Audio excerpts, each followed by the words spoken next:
I'm Richard Lewis, reporting for cadred.org. I'm here chilling out in the playing area at Assembly somewhere. It's very nice and chill, but a little bit dim, so apologies if you can't quite make out who's talking in the gloom.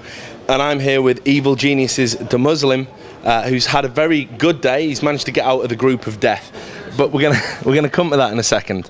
I want to talk to you a little bit about life in Evil Geniuses. I think it's kind of a big deal. I think it's great to have a UK player representing such a big name.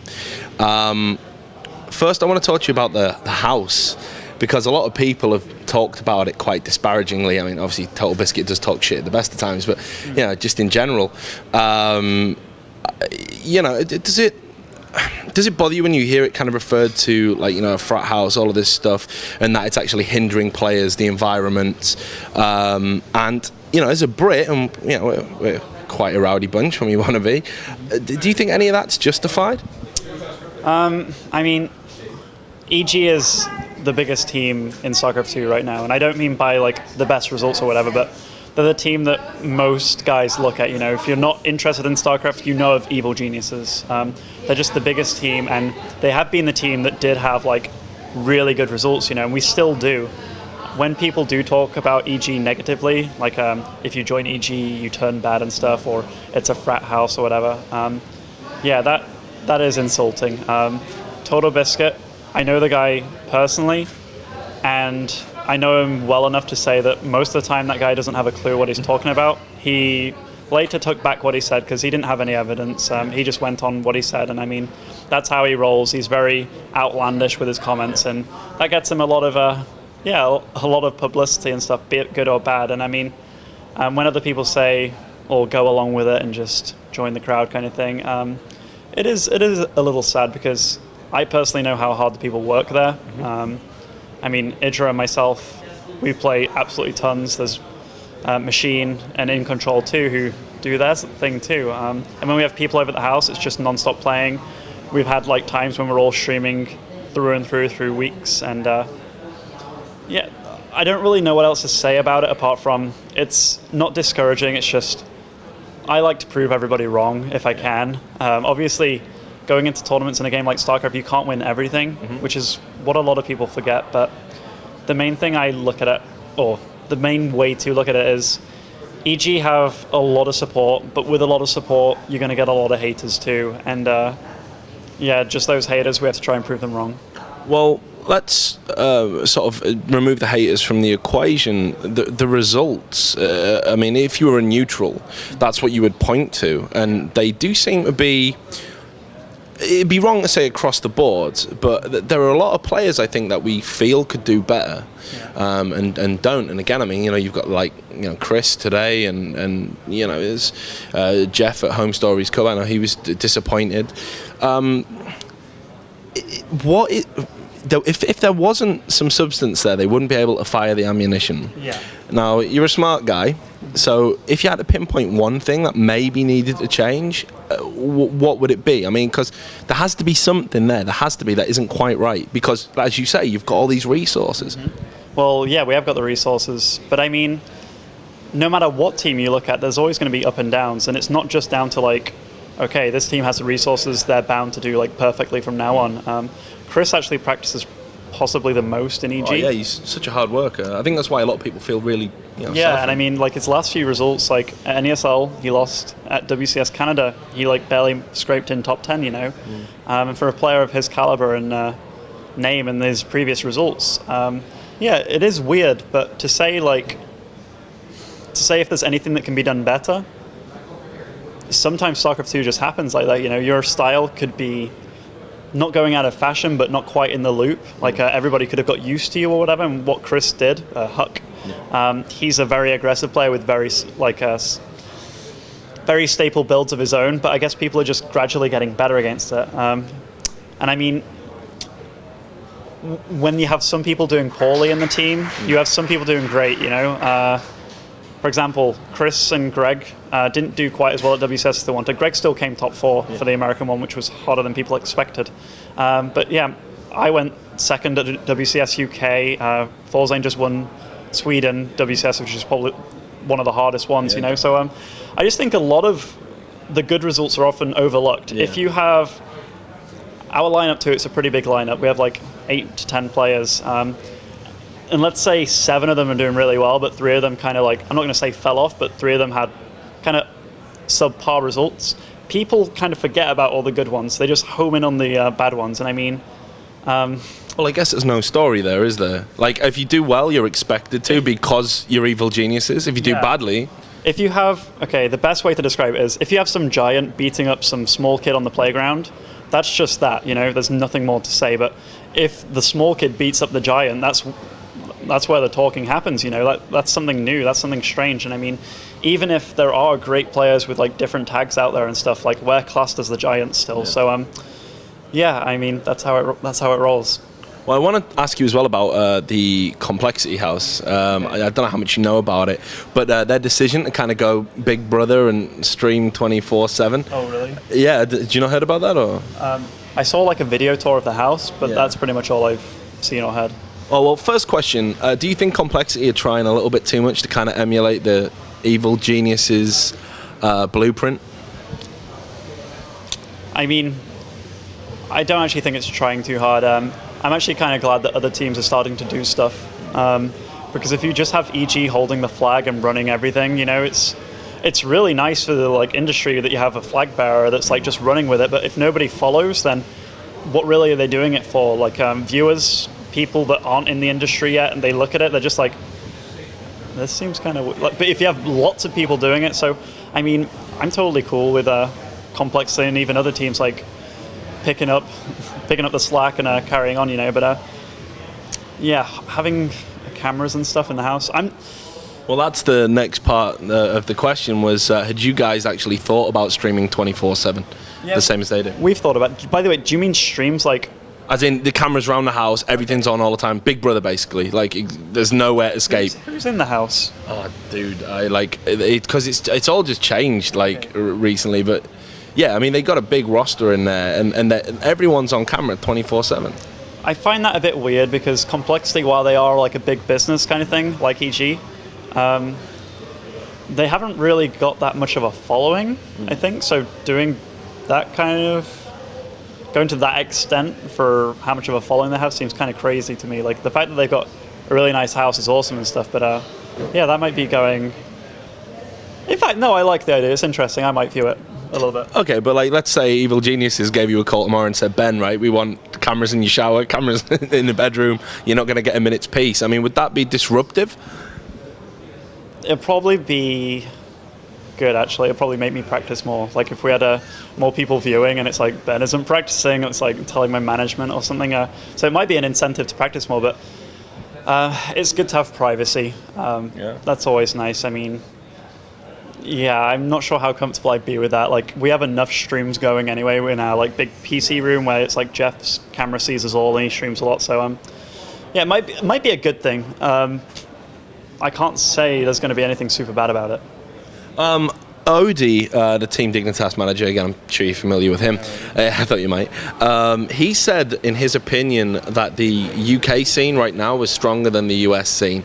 I don't know whether you agree with that, but looking at recent events at WCS, and you certainly felt, the kind of wrath of the up-and-comers a little bit yourself there before rallying. Yeah. Do you think Odie maybe has a point?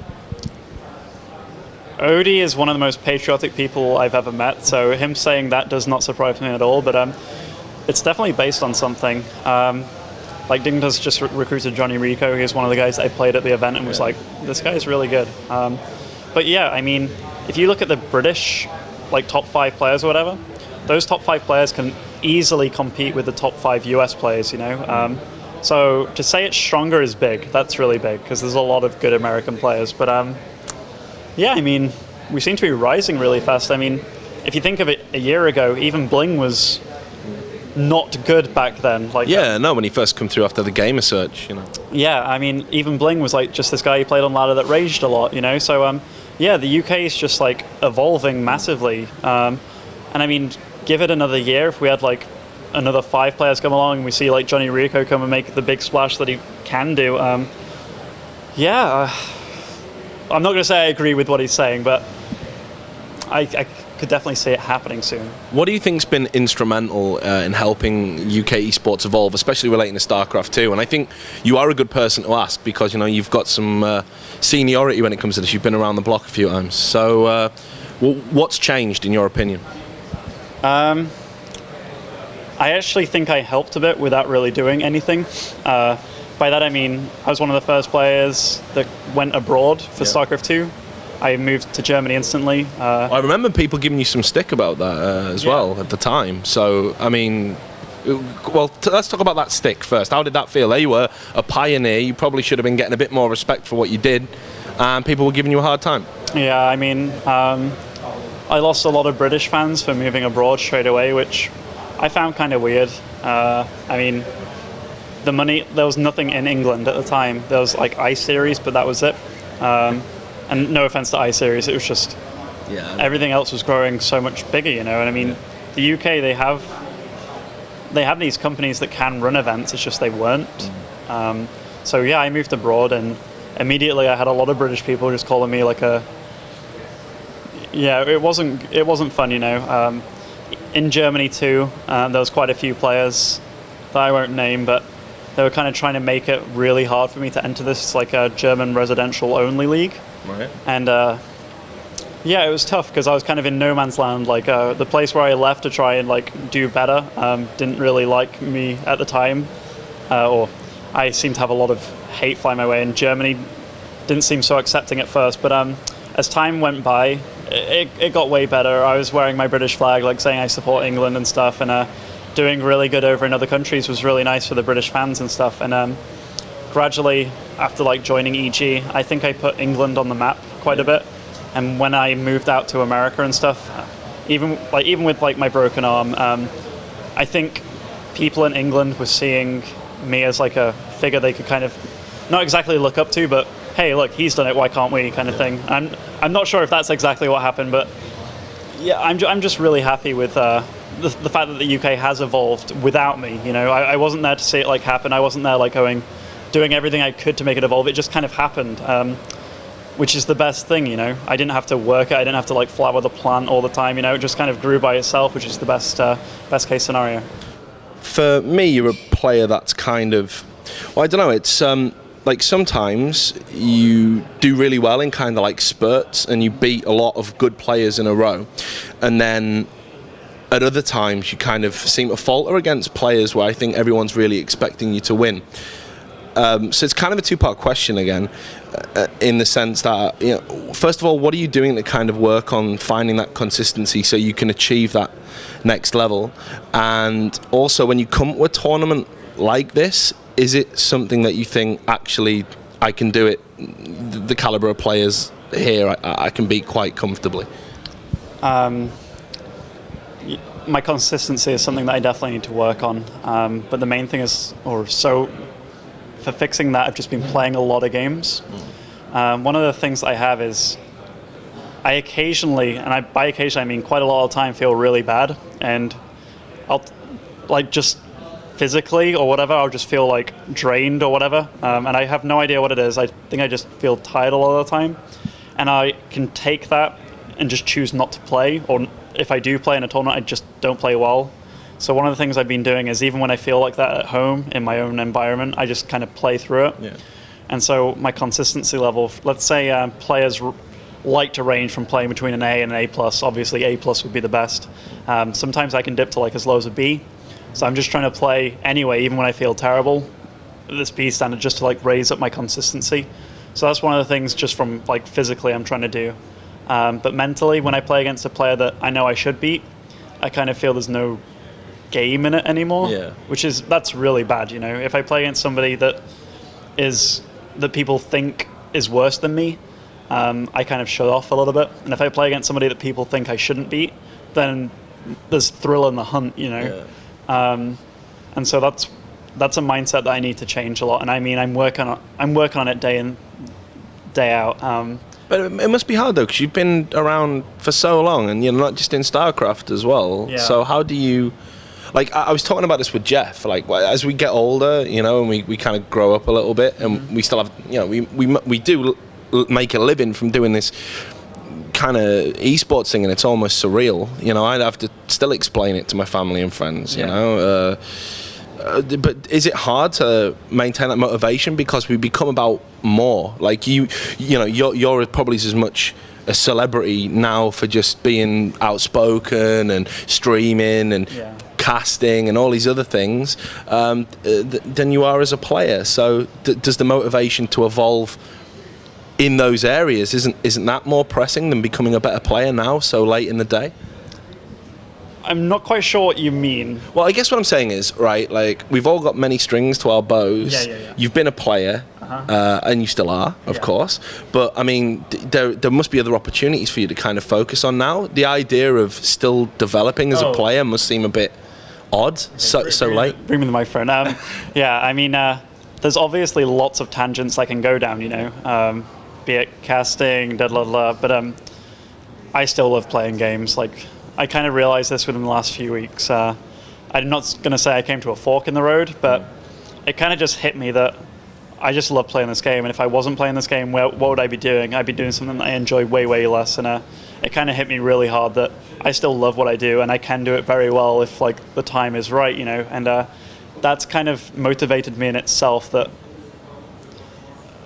a lot of people take for granted what they're doing right now. You know, we're playing games, we're traveling around the whole world, and we don't really, well, there's a lot of hard work involved, but it's not like we're sitting behind a desk doing something we hate. And that kind of feeling just hit me really hard. I love playing games. I love the fact that this thing is growing at a, like, tremendous rate, and everything else that I can do, like, be it being a personality or whatever, I don't really care. I just want to play games, and I want to do it really well. So finally, just thinking about Assembly, like, again, I want to do a two-pronged question because I think it's something worth asking. Okay, well, before we come to Assembly then, right, there's players out there, and I'm not saying you're one of them, but there are players out there who are going to play and play and play and play and play and then play some more. They're never going to win anything. They're never really going to place, like, anywhere good. And it's such a strong field competitively. What motivation is there for players like that to kind of make up the numbers? I mean, does it ever get disheartening? I mean, again, now relating it to your own experience, when you've had those times when you've been in bad form and you've gone to events as a big name because you are a UK flag bearer, you know, and everyone knows who you are, but then you don't finish top 8 or whatever. I mean, how do you pull yourself up from that?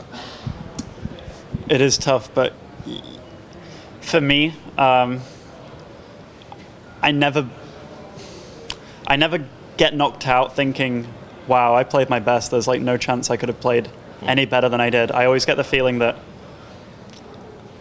let's say the series goes on and I lose, like, 2-3 or whatever. I always believe that in those 2 games, I know I completely outplayed my opponent. If the 3 that I lost, it was just me doing a little mistake here and there, that for me is enough motivation to say, hey, those mistakes I made in those 3 games, I'm going to remove them. I'm going to carry on, like, doing better and better. As for the players that kind of play through and through, hours upon hours on end, and they don't really achieve anything, for me, the mindset that I have is, if I lose a game, I know I didn't play, like, optimally how I can. I know, like, I've practiced with some of the best players in the world, and when I'm on my game, when I'm playing my best, I can play, like, A++, you know. I feel I can give anybody a run for their money, and that kind of mindset that I have, that's what keeps me going, that I honestly believe. And, like, the people that have seen me play in, like, my own, like, comfort zone, when they've seen me play, like, I believe I can absolutely wipe the floor with any player on the planet, kind of thing. I know that's a big thing to say, especially when you have, like, guys like Tasia here, but they've got nothing that I don't got, you know, and that's what keeps me going. So the final question, finally, I know you've been dying to get some rest, but Assembly Summer, if it's not you, and I guess based on what you're saying, it could be you, but if it isn't you who wins it, who's it going to be? Before the tournament, I'd have put my money on Tasia. If that was the top 3, like, Tasia's very good, Hero is very good.